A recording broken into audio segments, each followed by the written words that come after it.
Dating in your 30s forces you to confront who you are, not just who you thought you'd be by now. Welcome, listeners, to Thriving Loudly podcast. I'm Trinice. And I'm Aisha. Thriving Loudly is a podcast where we help you break imposter syndrome, release survival mode, and build the mindset required to actually win in life, relationships, business, and visibility. This conversation is for anyone who's done rushing, proving, or shrinking just to be chosen. So for us to kind of set the stage with this, you guys, we're both millennial women in our 30s. I'm currently dating and in a relationship, and Trinice is single. So today we're going to dive in about our own personal experiences dating as two Black women. We both live in Arizona, and just our experiences behind this. Yeah. All righty. Okay, so Trinice, what does dating in your 30s actually feel like right now for you? For me, I would say intentional. I think once I got into my 30s, I realized that I needed to be a lot more intentional with dating. I'll dive a little bit into my dating history as we, go a little bit longer in the segment, but when I was in my 20s, I was in a relationship for quite some time, and that relationship was not really intentional. And so once I got out of that relationship, I realized that I need to be intentional with, how I date if I do want to one day get married and have kids. So it's very intentional. I tell anyone that I'm dating up front that I am looking for marriage. I'm looking to, have a family. And if that's something that they're not interested in, it's great talking to you, but you're not going to be the fit for me. How does it look for you? I know you're in a relationship, so it's different a little bit, but just in general. I think, when you're younger, in your 20s, you're just figuring yourself out. You're figuring out who you are as a person. You're having these experiences. And I think in my 20s when I was dating, I honestly didn't know what I wanted. And, I was just having fun, right? I spent some of my early 20s, a little bit of a party girl. I was in a sorority, just having fun, kind of exited out that stage and, started working and, just kind of met people organically or through the apps during that timeline, obviously when things, when, Tinder and Bumble and all that stuff really started to emerge. I think that was around mid-20s. So yeah, for me, it just, again, it's just those experiences. And I think that the more you date, the more things you kind of figure out what you like and you don't like in a person, or some things that are deal breakers and non-negotiables. And I think that really kind of set the stage for me going into my 30s and, how I view dating and relationships now. Yeah. So what would you say in terms of like, how are you doing it differently now in your 30s versus in your 20s? I think for myself, it's just, I would say I spent a lot of time in my late 20s on the apps, on Bumble. I realized once I got off those apps, I think I was like, I'm 35. So when I was about 31, 30, I was like, I'm not going to be on the apps anymore. I'm just going to meet people organically. Yeah. I realized, and I know that's a little bit different for me because of the social media world I was in. So I was always going to events and meeting people, right? So it was easy for me to develop relationships and meet men while I was out at these events or things I was doing. So it made it a little bit easier to get out of my shell. And so for me, it was more having those conversations and dating in real life versus just the endless garbage you find on Tinder and these apps, like the endless conversations that don't go anywhere and it's a waste of your time. So for me, I was like, I'm not doing that anymore. I'm just gonna meet people organically, and that's just what I did. Yeah. What assumptions do people make about your life because of your relationship status?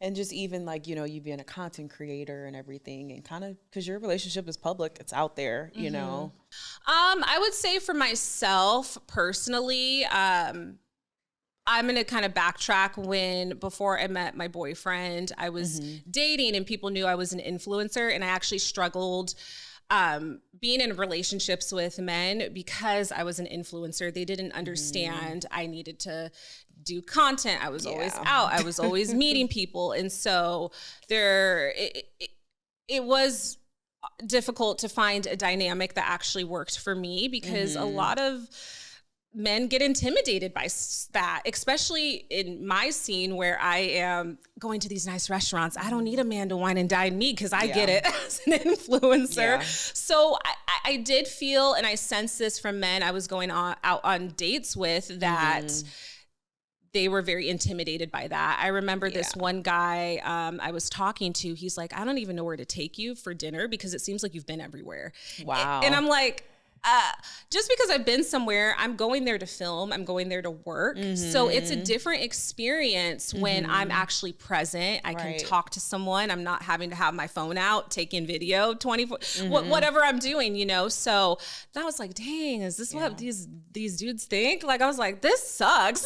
Yeah. So that was hard. That's real. I mean, even I get that too. And I'm not even an influencer, you know, it's like that intimidation. Yeah, it's real. It's a real thing, guys. And so I think for me, I think finding someone that understands and gets you and values you and respects what you do is important, right? Yeah. So I think that's something that I was intentionally taking into whoever I was meeting next, you know, and they accept that. So, I mean, that's good, you know? Yeah. So, I mean, because it can be weird. I had some rough patches with that. How about you? And, you know, with what you do in your career, being an entrepreneur, that's can be a little, some men find that intimidating. I don't know. It's like, you know, it's weird out there. That's it. It's weird out here. Yeah.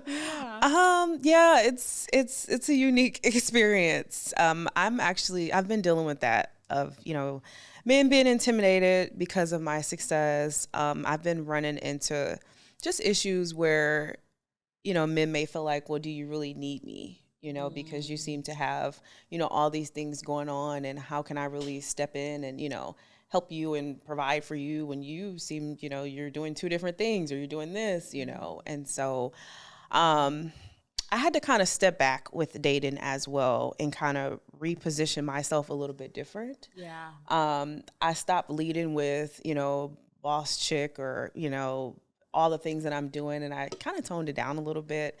And I don't lead with that anymore. You know, I lead with, I very much do want to be a wife one day. I very much, you know, want to have a family. And so, you know, I'm doing all these things because I have to support myself. Yeah. I'm a very ambitious woman, but, you know, with the right man, I'm willing to make adjustments to make it work.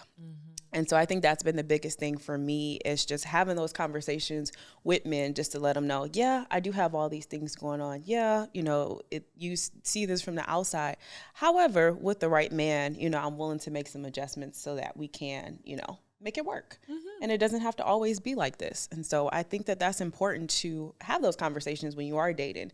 You know, if you are someone that's an ambitious woman, and maybe you're a CEO of a company, and, you know, if you're, you know, making a lot of money, or you have a lot of influence, even just a content creator, not necessarily making a lot of money, but, you know, you have a lot of visibility or exposure. I think just having those real conversations, you know, when you're dating, and letting them know, this is where I'm at, you know, but we could work together and we could still, you know, make some adjustments.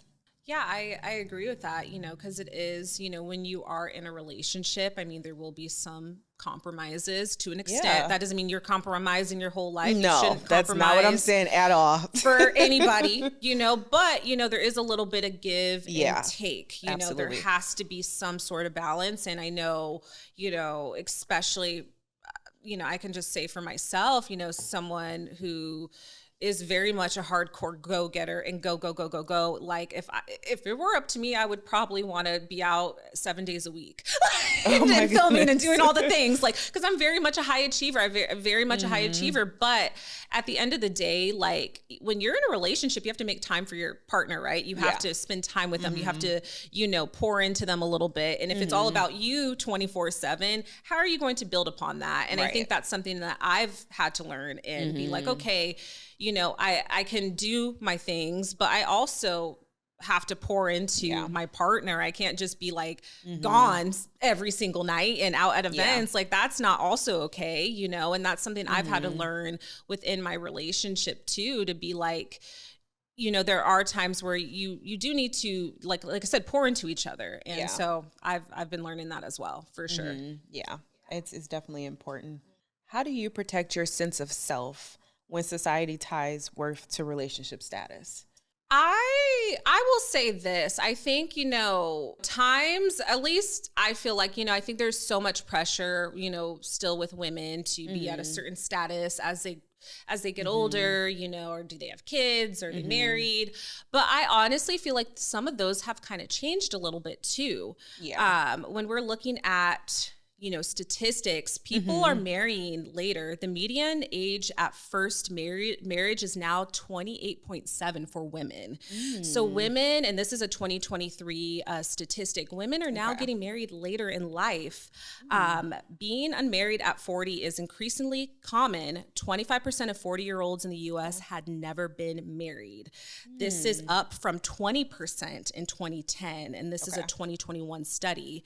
So when we think about being a woman in your 30s, statistically, we're at prime partnership window for women. We're at the prime age. Women ages 30 to 49 are the least likely group to report being single. So actually, more women are starting to get married a little bit later in life than they were, a couple of decades ago compared to other ages. So, times are changing a little bit, we're seeing that. And I think a lot of it has to be, based on the fact that women are prioritizing careers now, right? Yeah. More than ever before. They're getting college degrees. Right. They're prioritizing their self in their 20s. I think compared to 10, 15 years ago, times are kind of changing to where, it was a little bit normal to kind of have kids a little bit out of high school, kind of do some of these things. And now I would even say my friend group, a lot of my friends are just now having kids. They're now getting married, so I'm seeing that shift. And I think although society still puts a little bit of pressure on women, I do believe that, we are kind of changing. And I don't really think relationship status isn't really tied as much to your worth. It's actually now, with a lot of the stuff that was talked about a couple of months ago about, being a woman who being in a relationship is cringe for a woman, like a lot of these topics are popping off, I think, women are now not, basing their livelihood or who they are as a person based on their relationship. They're like, what are you doing in your career? What are you doing with other things in your life? And I think we're seeing that shift. So I don't really feel the pressure. I'm like, I'm having fun. I'm, doing me. And that's kind of where I'm at. How about you? I would say the same thing. Yeah. I don't tie, a relationship to my self-worth. In my 20s I did, because I was in a relationship for 7 years, practically married without actually being, legally married. And so in that relationship, I did very much tie, my identity to the relationship. But I learned that that's not what you want to do. You want to be your own individual person. You want to know who you are as a woman. And so, which I think is very important, is knowing who you are, doing the self-work, healing, getting to know yourself so that you are not just solely dependent on a man, right, to define who you are. Because if that relationship doesn't work out, now guess what? You're lost. You don't know who you are, and you're picking up the pieces and trying to, rediscover yourself.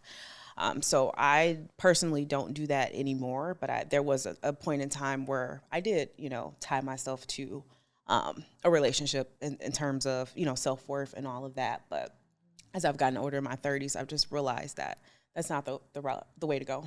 And then for you, has being single forced you to confront parts of yourself that you've avoided, since now you were in a relationship in your 20s? And I feel like when you're in a space where you're super comfortable and, you're in a relationship, it's like sometimes people don't want to do any extra work on themselves. And I feel like that can end relationships too, when people aren't growing together as well.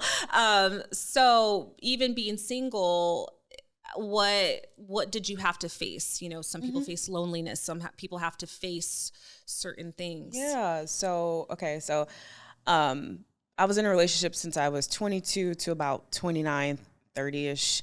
And so I was still living in Milwaukee before I ended that relationship. And I decided to move to Phoenix a year later because I just wanted a fresh start. So I moved out here in 2022, and I just wanted to kind of disconnect, because although I had ended things, with my relationship, we were still hanging out on the weekends. I got an apartment. He was coming over on the weekends. And so I was like, we're not going to end if, we're still in the same vicinity. So I decided to relocate here just so that I could have a fresh start. And so when I relocated here, that's when it really got real. That's when I had to really sit with myself. And I was like, oh, shoot, like I have to depend on myself 100%. And I'm in a new city. And mind you, I came out here for a job. I was going to work at Vanguard. I was going to be a financial advisor.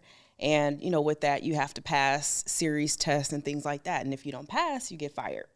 So I didn't pass the series. I think it was the 7 tests, and I got fired. So 3 months of being out here, got fired, so I'm like, oh, shoot, what do I do? Did I make a big mistake? I don't have my relationship anymore. I'm out here by myself, barely have any, family, friends. What do I do? And so I had to get creative and, figure it out. And that's how my business got birthed. But I say all that to say I had to really sit with myself and learn Trinice and unpack everything that I did not unpack, like really get down to it. I had to trust myself that I could survive on my own and that I didn't need a partner to survive, and all those tests made me the woman that I am today, where now it's kind of hard for me to be in a relationship and depend on, a partner again, because it's like, I've gone through all this. I was on that side. Now I'm on this side. And it's like, oh, to kind of let the reins up. It's like, okay, give me a second. Cause now, I've developed all these different, I don't want to say skills, but I've changed, compared to how it was. So I don't know if I'm rambling, if that answered the question, but, so I had to just learn myself. I had to go on this self-discovery journey because the guy that I was dating, he was 13 years older than me. So it's just very much, I was living in his shadow, although towards the end of the relationship, I started to break out and figure out who I was, but I was very much living in his shadow. It was whatever he wanted is what we were doing, type of deal. So I had to definitely learn myself for sure. That's really good, and I'm glad you kind of opened up and brought some of those points up, because it is something that you have to confront, and it can be tough, especially when you're in that long of a relationship and you're like, okay, I got to kind of get to start over and get to know myself and who I am and what do I want, what do I like, and that can be tough. And I think on the other side of the coin, when we're talking about relationships, I mean, they're never easy, and you have to learn how to grow with someone, and that can be equally tough, know, especially if one person's growing, the other person's staying the same, and you're kind of like, you guys have to kind of grow together. I mean, still, enjoy you as two separate people, but know how to come together as one. Exactly. And so that can be also a challenge to, not always be selfish in your head about everything you want. And I sometimes feel like I've also had to, deal with that other side of the coin about being like this. It can't always 100% be the Aisha show, even though you should have your boundaries, but also like you have to understand there is another person in this equation. It can't just be what you want all the time, every day, 24/7. There has to be a little bit of a balance and a compromise. And I think that's the journey I've been on as a person. Well, I would say in that relationship, that was some of like our issues was it was the Trinice show, and it was just all about me. It was like, although I was living in his shadow, but it was still all about me. And so I think he constantly felt like he was chasing me. I was not really listening to what he wanted me to do, and that caused friction and I had to look at myself, and I learned, even me being single, I was like, wait a minute, maybe sometimes I don't listen, maybe there is some truth to what he was saying, because even dating now, if a guy, like I'm talking to someone right now, and sometimes he'll say stuff, and I'll have to kind of reel it back, like, did I listen to what he really said? If he's repeating it again, I'm like, okay, this is the same thing. I was happening last time. Like, girl, you need to work on that. So that, I had to learn that too. It's, it's learning, no matter what season you're in, whether you're single or you're in a relationship, it's ever evolving. You're always growing. You're always having to learn something. And I see whether I'm single or in a relationship, I see everything as a learning experience. Yeah. I'm learning and I'm growing as a person. Absolutely. If you want to share, are there any like parts of yourself in particular that you've confronted now, you know, being in a relationship maybe that you've seen, or when you were single? Are there some areas that you feel like you healed from or confronted? I don't know. I think when I was single, I've had some really bad experiences. Oh my gosh. I think a lot of it was rooted in not trusting and loving myself. I think there was a lot I had to learn, and I'm still learning, right? You're always growing and you're healing. And I think that, for me, a lot of that was, rooted out of like not loving myself and not trusting myself. And so I dealt with a lot of that. I kind of had a stint where I was dating older men and, dealing with a lot of that and their opinions. I had in my early 20s, I was dealing with that as well. And, I think just, I think really, being single, it's hard in this day and age for sure. But yeah, I think for me, it's just been a self-love, a self-healing journey that, I've been on for sure. I'd have to say the same thing too. Like I said, the biggest thing for me is just listening a bit more. I think it's been one thing that I had to truly learn, and I would say listening and just understanding that men are sensitive to, like, really understanding men. Yeah. I think when I was in my 20s, when I was in my relationship, I don't think I really understood men. There's a lot of things that, my ex-boyfriend would tell me. And like I said, it just went over my head. And so now being in my 30s, I'm like, that's what he was asking. That's what he was talking about.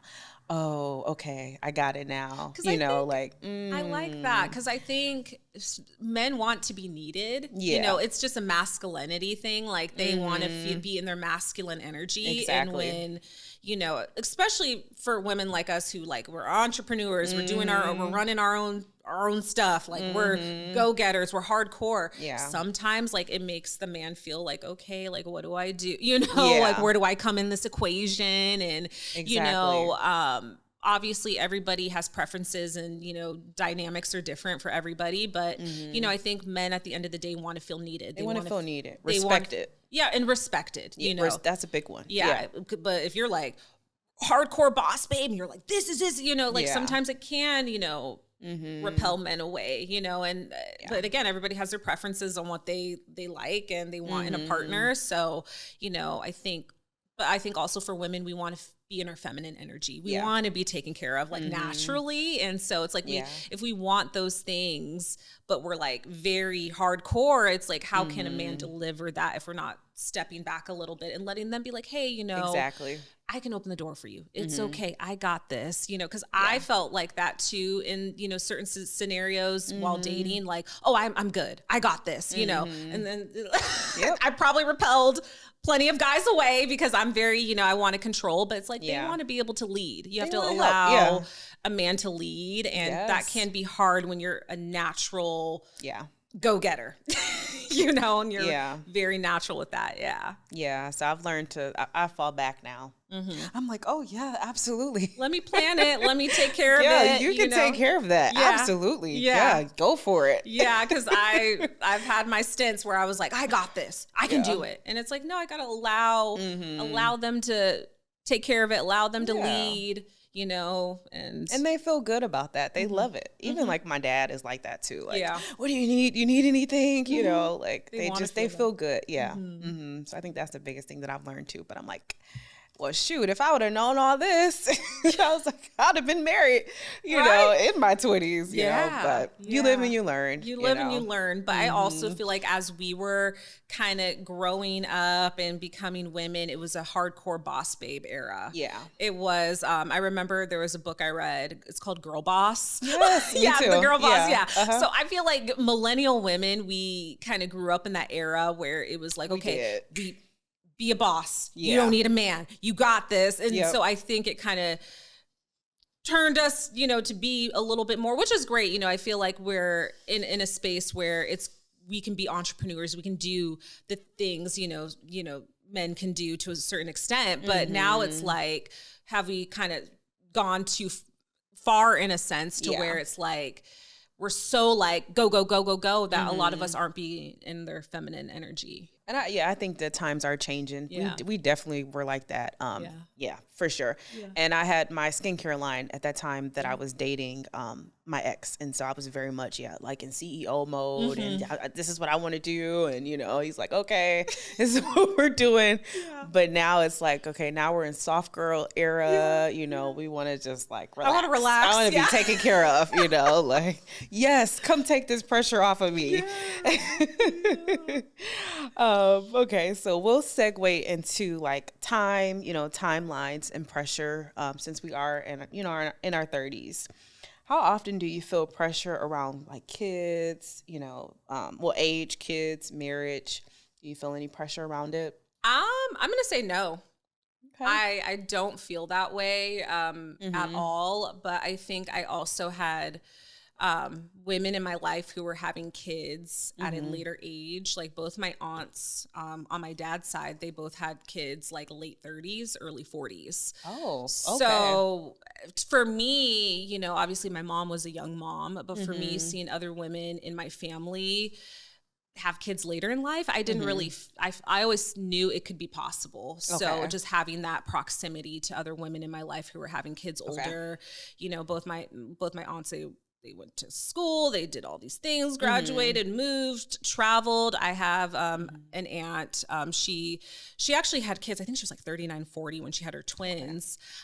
She traveled the world. She now lives in Australia. Like that's she wonderful. Was just having a time in her like 20s and 30s. And then she, you know, met somebody while she was living in Australia. And now they're, you know, married. They have kids now. And, I love that. You know, same with my other aunt who lives in like the Bay Area. She, you know, traveled, had fun, you know, worked at Google for a while, like just did a lot of different things and then kind of had kids a little bit later. So I don't really feel the pressure. I know society has, you know, made us feel like, you know, hey, the clock's ticking, which, you know, I know biologically it can be a little bit difficult, you know, for women as they age to have kids, but there is a study in 2023, women 30 plus accounted for just over half of births, which is 51.4%, meaning it's now normal for motherhood to happen in 30s plus life stage.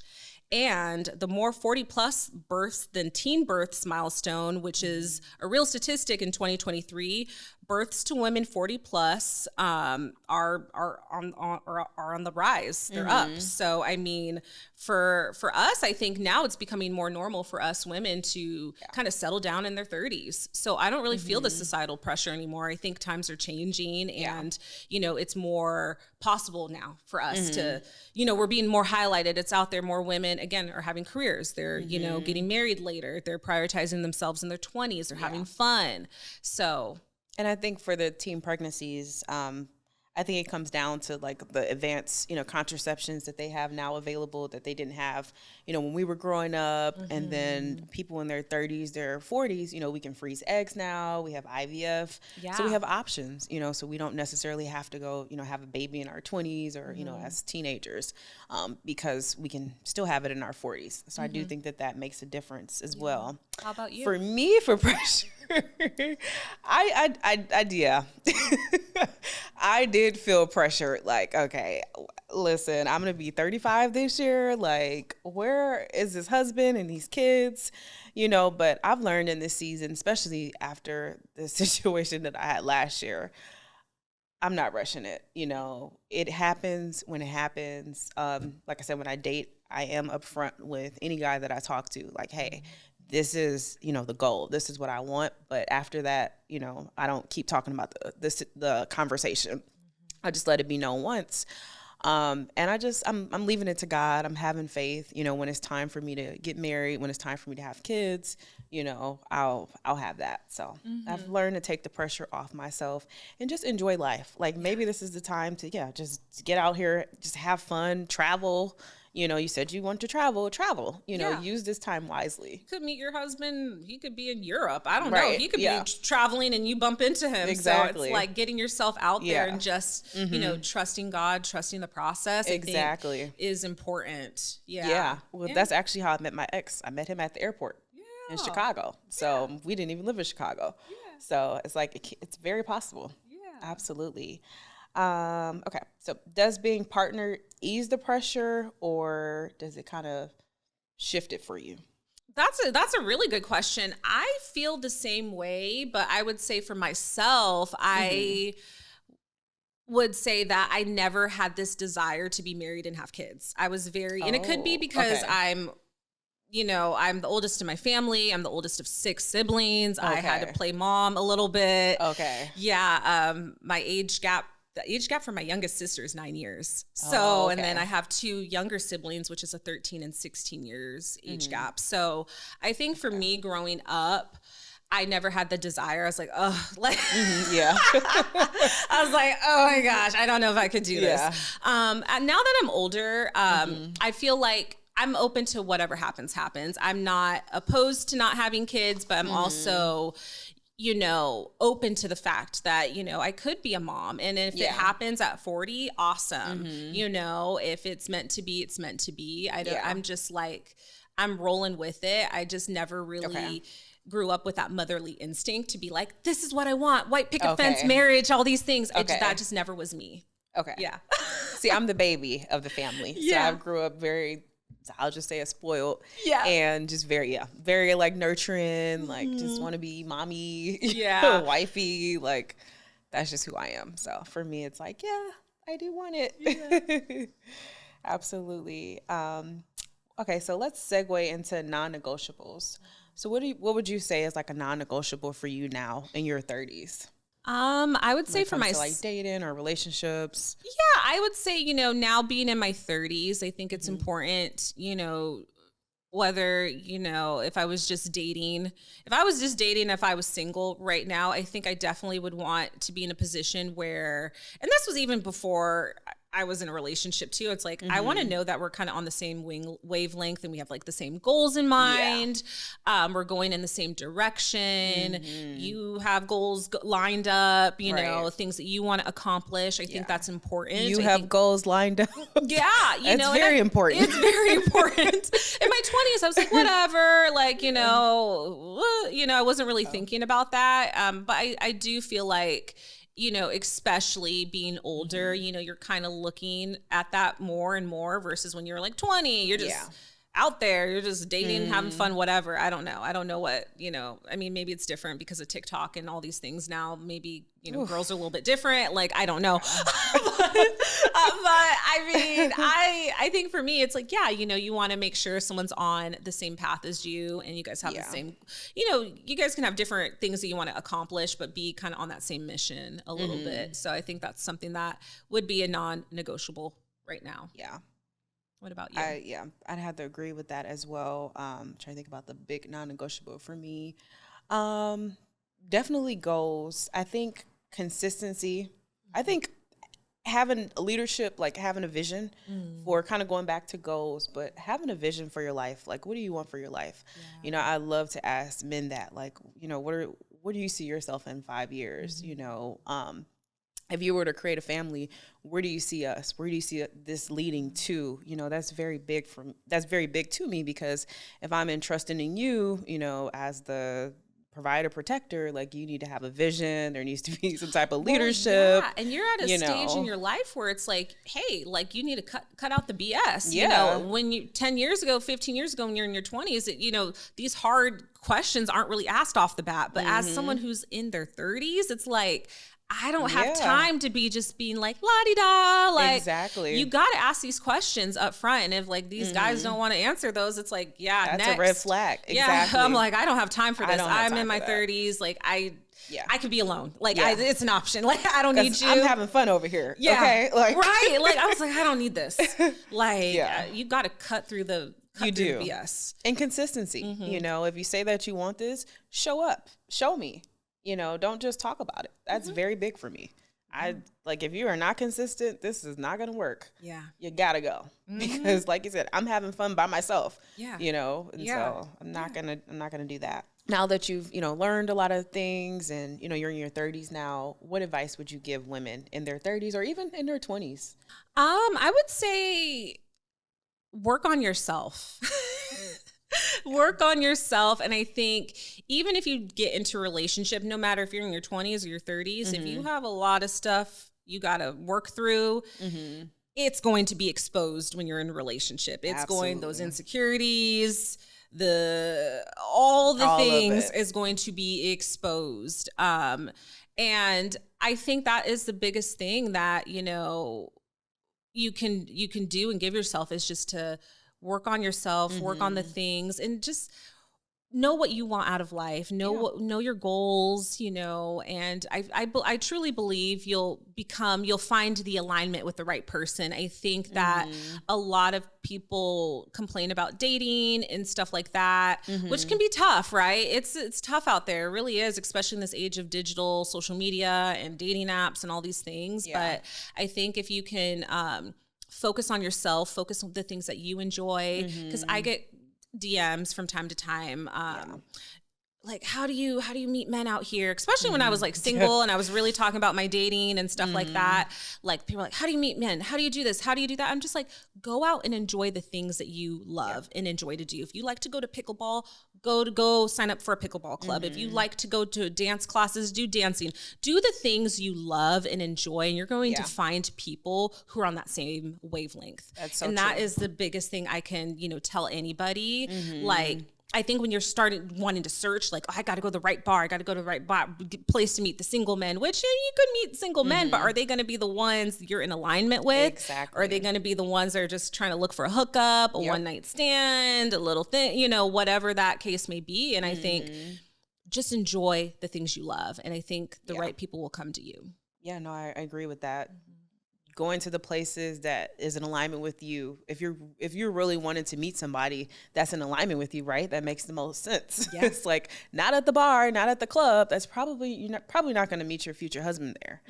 But if you go somewhere, pickleball, even yoga class, or to the gym, someone that's in health and fitness, it's like, okay, we're in alignment. This could work. I would say, for me, the biggest advice that I would give is, work on yourself, heal yourself, and figure out. So work on yourself, heal yourself, but then also write down, what are you looking for in a partner? Make sure that you have your non-negotiables. Make sure you know what your core value. Let me backtrack.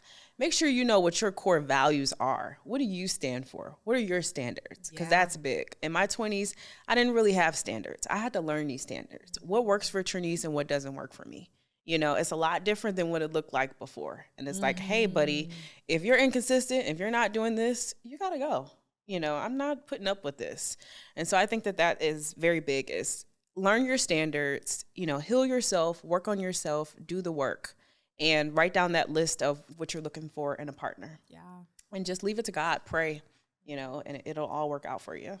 I agree with that 100%. I think that is the best way to grow and to find a partner, a life partner. Yeah. I agree. All right. So we're going to wrap it up.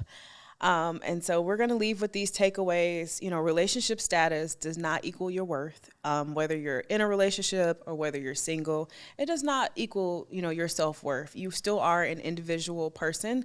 And I think that is so important. Survival mode doesn't create healthy love, and then imposter syndrome fades when self-trust leads. Different seasons can still mean thriving. So whether you're single, it could still mean, thriving, or whether you're in a relationship, you can still thrive, either or. Yeah. And you don't need to rush to prove you're winning, right? Like, you don't need to rush this life. You don't need to rush the timelines. And I understand that it is tough as you get older, because you're like, I want these certain things in life, but continue to work on yourself. Yes. Because your alignment already says it on where you're at and who you are. So we're going to close with our affirmations. I release comparison. I exit survival mode. I trust my timing. I build a life and love that aligns with who I am becoming. That is so good. And thank you guys for tuning in and listening. And you guys can follow us on Instagram at Thriving Loudly, YouTube, listen to us on Spotify and all the other streaming platforms. And we will see you in our next episode. Bye. Bye.